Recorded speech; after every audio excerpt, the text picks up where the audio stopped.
I thought I would just show my completed Royal Guard Sword and Scabbard.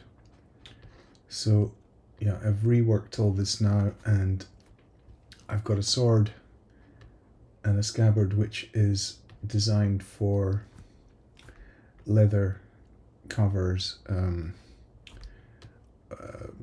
think it's about 1mm.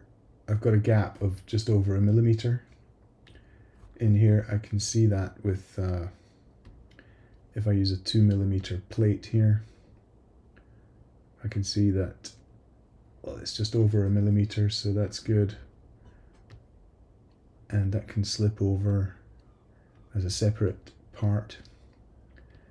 The throat here got a lot of new work, and if we compare it to the old,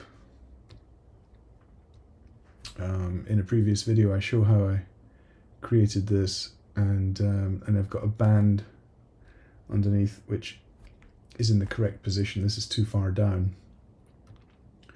The other guy has observed some rope effect, which I don't think is really the case. It's more like a sort of chainmail.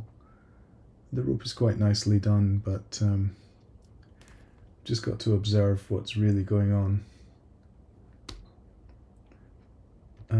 Back to the tip, came out pretty well.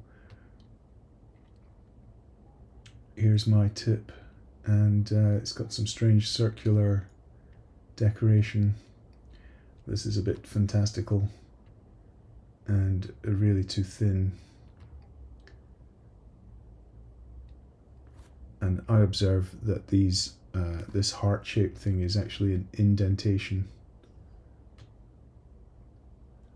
and not sticking out like that. So yeah, overall pretty pleased. Ready for the printer.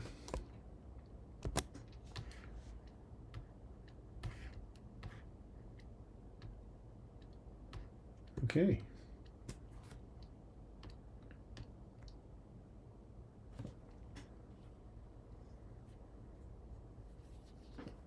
Thank you.